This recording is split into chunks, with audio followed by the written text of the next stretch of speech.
And so now I'm going to introduce Nick Hewlett. He's one of our artists with our current exhibition, Memphis 2021. He's an artist from Memphis who's always had a fascination for storytelling. He graduated from MCA with a BFA in illustration. And over the years, he's had the opportunity to collaborate and explore his creative process by collaborating with peers in various exhibitions, festivals, and comic expos. But when he isn't focused on art, Nick loves playing video games with his wife and friends. All right, Nick, the floor is yours. Thanks, Sarah. I'm going to take over and try to share my screen. Give me 1 second. And let me know if everybody can see it. Can y'all see? Is it good? Perfect. Awesome. Well, thank you everybody for joining on this Lunch and Learn. I appreciate the Dixon giving me the opportunity to talk about what inspired me for some of the more recent work I've been able to do and put in the gallery this summer. And yeah, let's just jump right into it. So I wanted to give like I guess a high level snapshot about who I am. And yeah, I'm Nick Hewlett. I'm from Memphis, Tennessee, and my favorite athlete is Allen Iverson. And you're wondering why Allen Iverson? And for me, growing up, when Allen Iverson was in the NBA, he was my favorite player.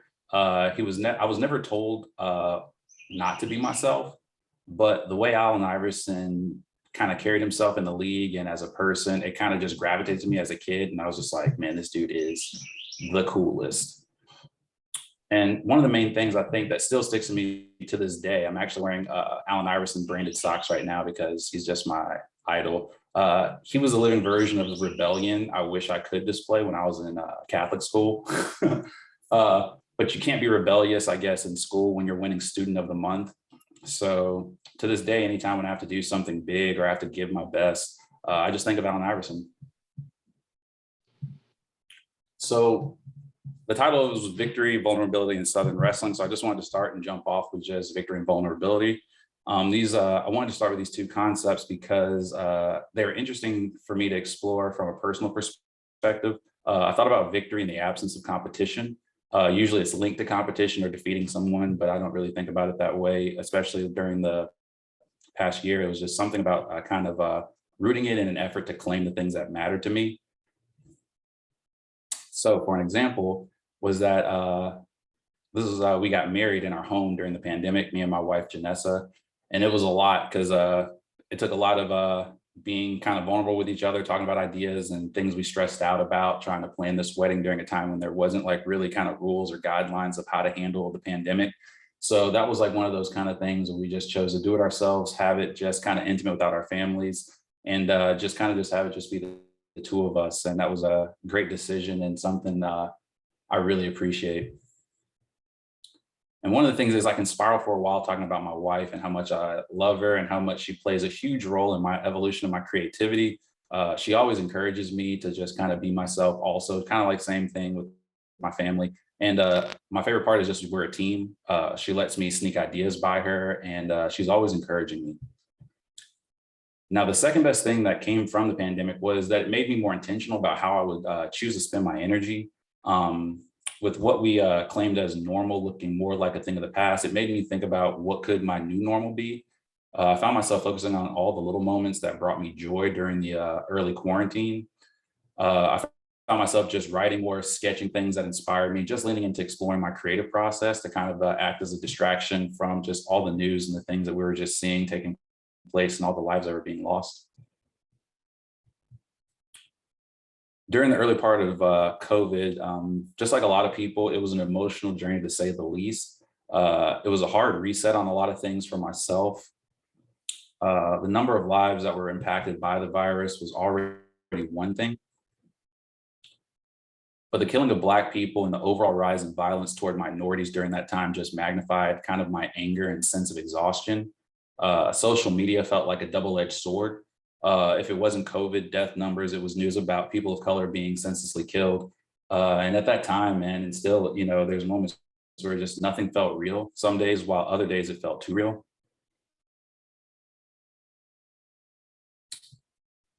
One of the things I really appreciate about my family and friends was that they were a huge source of joy and a break from all the news. And they gave me something to ground myself to during that time. Um, my family has always allowed me to be myself. And growing up, I was extra shy, but I was also a smartass as a kid. So I was kind of bad, but it wasn't like the bad that was just too much. This is me, a picture of me and my sister and mom at my grandma's house. In the summers, my mom would give us books to complete and do book reports. And these book reports weren't the school books. These were books that she made us go to the library and grab. And I did not do it. What I would do is I just watch TV all day, and then I just write fan fiction based on the episodes I saw. And the odd thing was that my mom was cool with it because honestly, she just wanted me to be writing in the first place and just not, just doing something kind of that'll just stretch my mind and my imagination. So I really appreciate her doing that for me because writing is a huge part of my creative process. This is a picture of me when at our family church. Uh, I was not the best churchgoer as a kid, and I'm still not to this day. I wasn't bad in church, but I didn't like singing or anything like that. And that's a picture of me at our youth choir situation. And I think I had to give like a speech or something like that I was probably nervous about, and they wanted to get a picture of me. Um, but what I would do though, a lot though in church is why I love it as a backdrop is because I just drew on the programs all the time during services. It kind of occupied me. And it was something that I kind of could just sit still and just do to myself.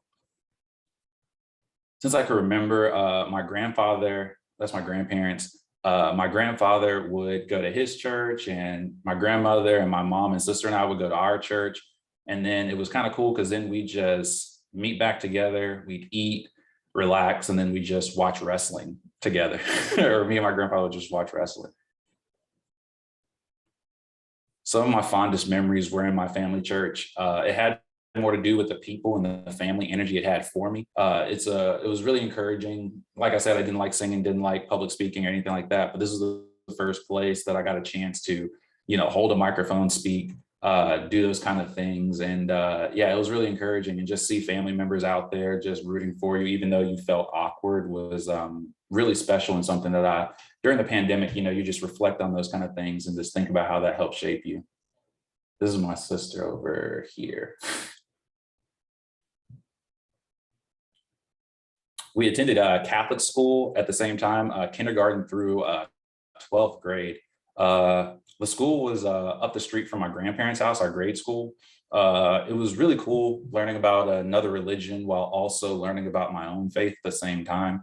It almost was like a lot because it was like I was getting double doses of church throughout the week more than a normal kid would. So I was kind of churched out. I made a lot of childhood friends that I actually still talk to and hang out with to this day from my time being in grade school and high school. This is where I became intrigued with the concepts that I have right now, actually in the Dixon right now, with the whole ideas of this thing about the saints that we learned in school and their origins and all the different things that they were kind of like the patrons of. Now, I've always had a fondness for watching wrestling because it was something that my grandfather put me onto. Being from Memphis, I love knowing how much wrestling was/is a part of our city. This is a picture of my grandfather. On the side, I think I think it was cut out, but there's a photo. I'm on the other side down there watching it because we had our TV on the other end. So we'd just be watching TV together. And after just being from Memphis, I think I love knowing how much, just wrestling just was like, it's just a part of the culture. Like I have a Memphis Grizzlies themed wrestling belt that they do because they host wrestling themed nights at the FedEx Forum. And after recently watching it and just getting back into it randomly during the pandemic, I forgot how much I used to believe in these characters as a kid. That odd age where Santa isn't real, but it was like that energy was allowed to be put into something else more weekly accessible, and that came with action figures. Seeing how it has expanded into all these different universes is really cool. It became my go-to quarantine viewing, and I'm not ashamed about it. it just reminded me of those early days, those times that, again, not that I took for granted, but things that you like during that heightened time during the summer, you really wanted to be close to your family. You really wanted to hold on to simpler things. And this was one of those things. And I love this picture because my friend, she sent this to me because some years ago, recently went to a random, just local wrestling circuit, and it was awesome. And it's just funny how wrestling finds its way to creep into my life, even when I'm not looking for it. And this is kind of my segue into showing the piece that inspired all those that nostalgia and inspiration from my grandfather, and just him teaching me about some of the Memphis legends and some of the stuff that predated my time, but allowing me to kind of like have something we could bond over, and something that kind of, you could kind of put your belief in, but you at the time didn't know it's not real, but then you learn it's not, but it doesn't matter because you've already invested too much time. And that's kind of how I felt with this piece. I really enjoyed working on it. I had to invest a lot of time trying to figure out a lot of little details, and I really enjoy working digitally, but I love having a physical sketchbook just to start my process, because I feel like I'll constantly undo things if I just kept it all digitally. So I like having this for a frame of reference and just looking at my ideas grow and change per page.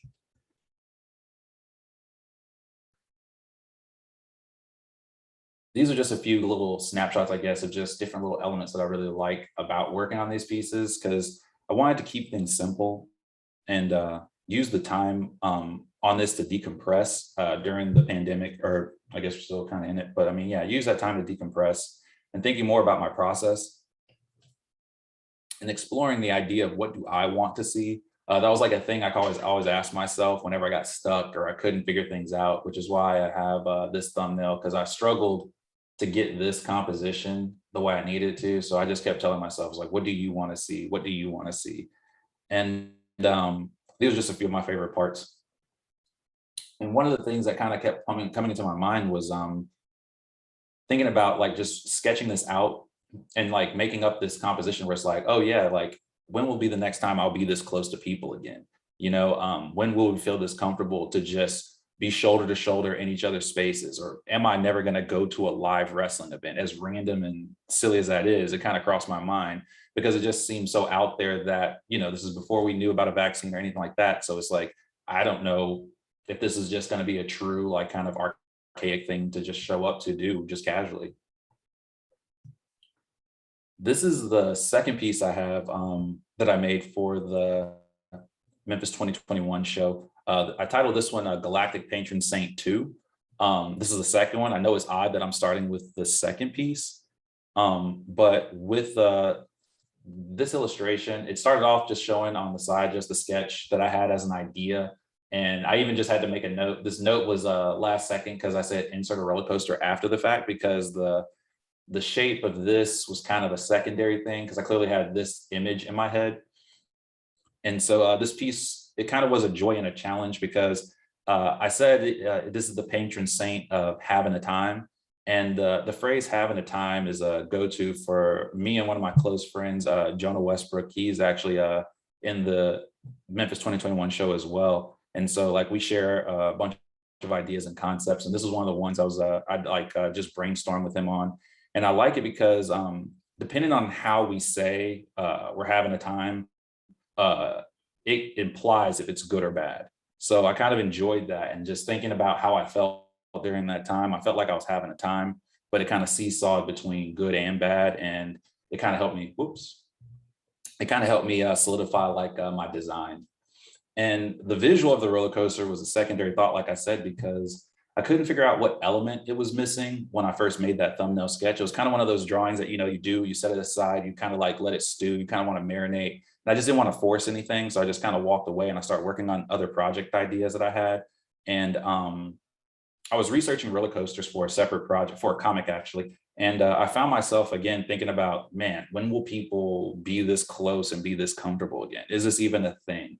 And it had me in that nostalgia trip because I was again thinking about the Coliseum here in Memphis. That's where we had a lot of wrestling. And I remember going to Liberty Land as a kid before, it went away. And so I picked up this book, and it was really cool just looking at some of Memphis's history and some of the things that I kind of remember when I was a kid, but also stuff I just didn't know was a part of Liberty Land's lore. And so focusing on the roller coaster, the shape of it was just a really cool image to me, and it's really strong. And it felt perfect to complement my second galactic patron saint.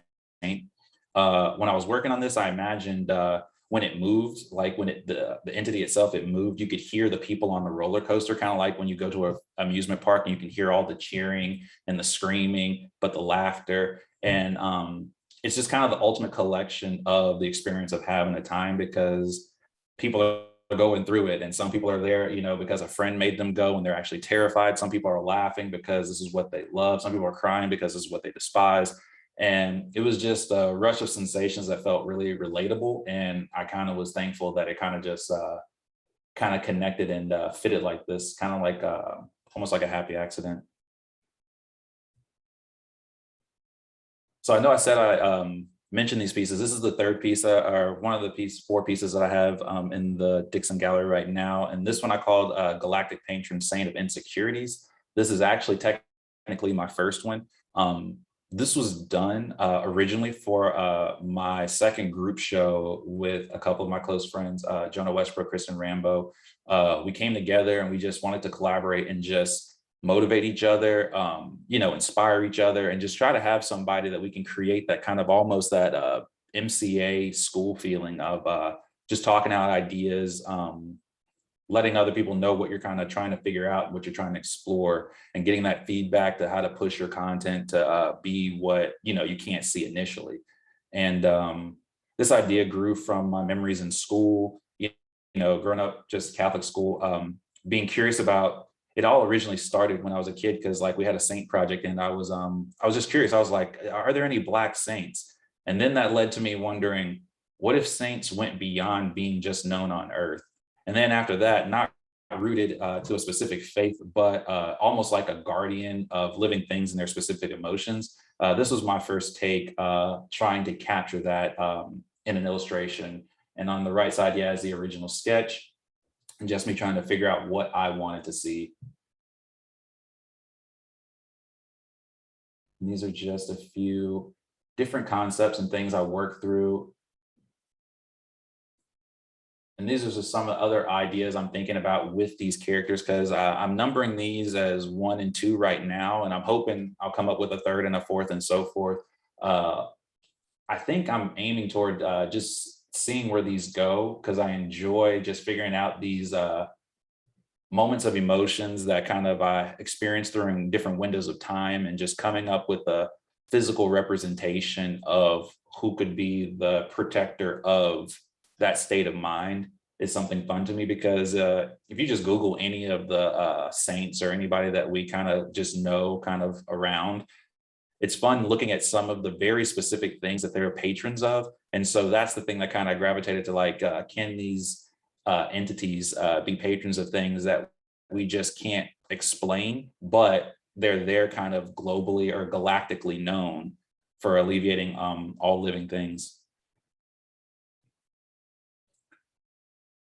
And this piece is my fourth piece. And again, going back to the school days, thinking about my time in church as a kid, this was inspired mostly by my dad. And it's because him and I both, growing up, we had kind of similar personalities. But it was funny because my dad, we both received report card write-ups around the same age, and he showed it to me in a box.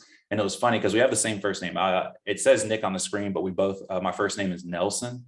And so he showed me one of his old report cards, and it was just about, Nelson talks too much. Nelson does this too much. Nelson continues to play. And it was just funny because I was laughing at it. But then he showed me another report card in, like, when I was in kindergarten or first grade. Yeah, first grade.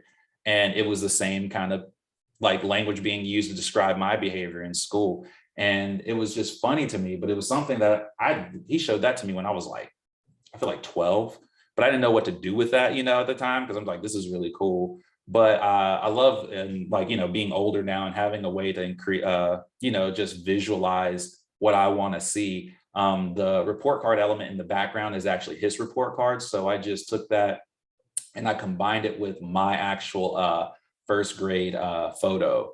And so that's like inspired by those kind of pictures we had to take in school on the bleachers in our uniform and stuff.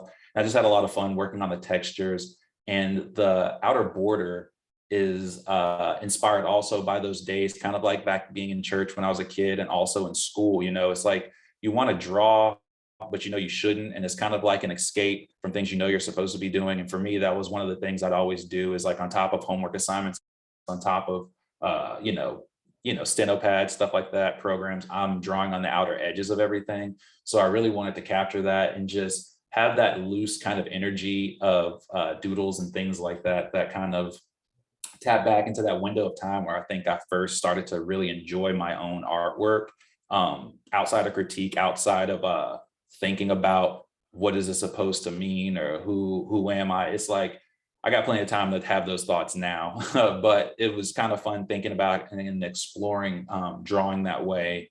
That kind of reminded me of how I first started when I was a kid.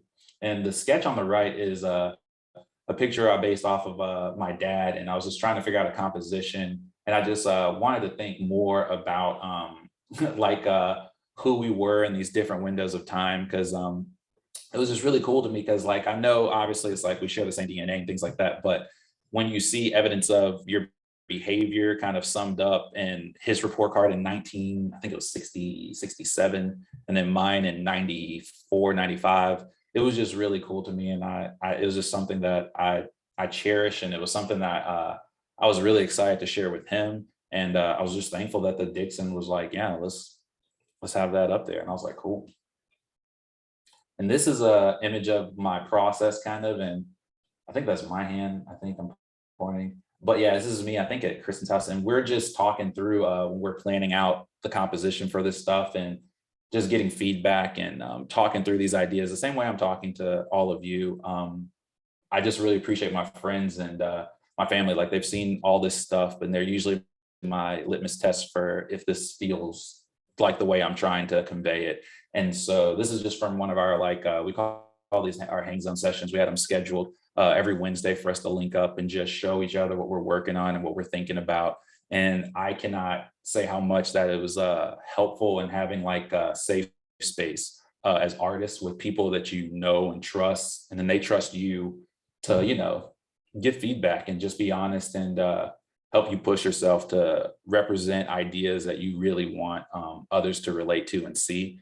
And my favorite thing about this piece, more than anything, is I think when we had our group show and we got a chance to display this, it was just fun looking at how many people came up to me talking about how their child went through something similar when they were in grade school, or they had like just the same kind of teachers feeling the same way about their kid, and how, it's like, what did you do? And it's like just sharing little things like that. I think stuff like that, especially about in this time period, when you're still trying to new to the world and you're learning a lot of things about yourself, especially when you're learning about another religion, when you don't even understand your own at the same time. I feel like that's my favorite aspect about this piece. And yeah, these are just my favorite images relating to that.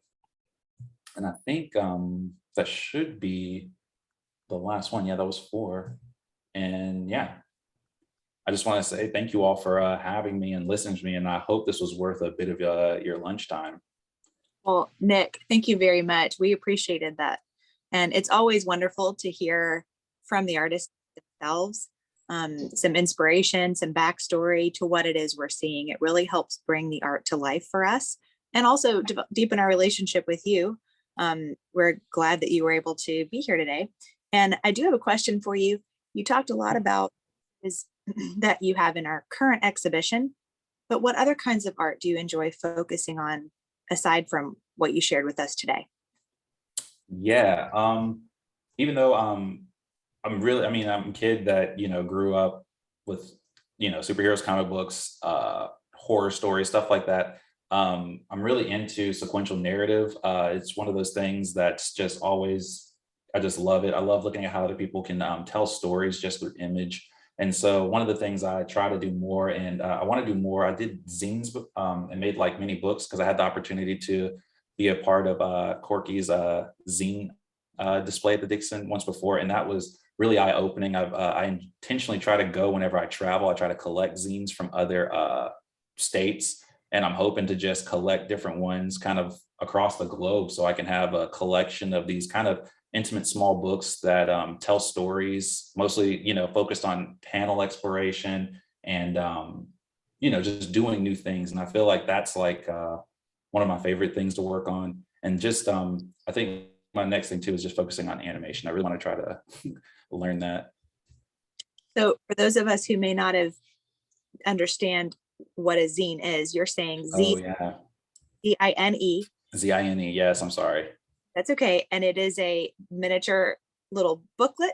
Yeah, it's just a miniature, a little booklet, because I got a chance to participate. I got a taste of it when we did Cooper Young Festival, and I made some mini books for that, and that was fun. And then I got a chance to do a comic expo. So I really like creating small, short little stories and bundling those together, and then just having that out for people to just have in their possession.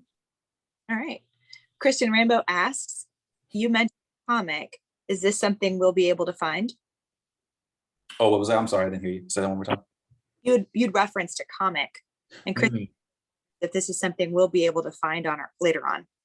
I'm hoping, knock on wood, like once I finish some work stuff too, I'm hoping to have it done hopefully closer before the end of the year. Some hard set kind of concepts and pages and things like that to reference. But I forgot how long it takes to kind of get your characters in place and figuring out your story and making sure it all adds up. So I'm in the kind of this character development phase right now, but no, I'm definitely trying to get that done as soon as possible. That's fun. Kevin Sharp has a question. Will you tell us a little more about your technical process and how you translate your drawings into digital form? Yeah, usually I just work in my sketchbook or I have just too many books around or larger pads. I'll usually just work in there to kind of stay loose. And then once I feel comfortable with the compositions that I've kind of fallen in love with, I'll just work on a larger sheet of paper or pad so I can just kind of scale it up, just rulers and stuff like that. And then I'll just photograph it with either my iPad or my camera so I can get a high resolution image. And then I'll just insert that image, and then I'll just kind of just digitally ink my own pencil lines so I can just go over my sketch and and then just work in layers and kind of build up my palette and just kind of figure out what needs to be modified or tweaked. But it kind of is a fun way, I guess, with technology and how it's come along, that I can just take an image from my sketchbook, photograph it, and then just render it, but without me having to, overthink it or overwork it or something like that. So I usually just work in the process of just photographing my sketchbook and then scaling that up and then just working to the dimensions that I know the final output will be and try to just work a little bit larger than that. Gotcha. We have another comment from Kendall who says that you're an amazing storyteller, and it's been so fun hearing and seeing the history of each piece. And he's calling you a patron saint of having a time. Thank you. Thank you. One more comment, Kristen Lurie says, hearing the backstory of the pieces is helping her to see elements that she didn't notice before. And it's wonderful. So thanks for that. Thank you. And if while I'm speaking, anyone has any other comments for Nick, feel free to put them in the chat. But I'm going to thank everyone for attending. And also, I teased you about this talk last week, but next, for real, we're having a talk from Justin Bowles. Her title is Creating Joy. If you are not currently a Dixon member, we do invite you to renew or to join. We'd be grateful to add your name to the list of members who help make the Dixon a special place. Kristen Rambo does have one more question. Would you talk about the shoes in the first piece of artwork? If y'all are cool with me going backwards, because here's the thing, I drew shoes in two different ones, so I don't know which one, these or these. Patron saint too, she says. Okay, cool. Gotcha. Yeah, it was just something that I was working on. It was kind of, again, one of those, like, I was thinking about movement, because in the sketch, he's kind of like facing forward, but I wanted it to imply movement and going in a certain direction. So I just wanted to go with something that was vibrant and that can kind of imply motion. And I kind of wanted to, and I love that little window there because I tried to mix up and do different things with my colors, not where they competed or anything like that, but just to kind of do my best to visualize motion.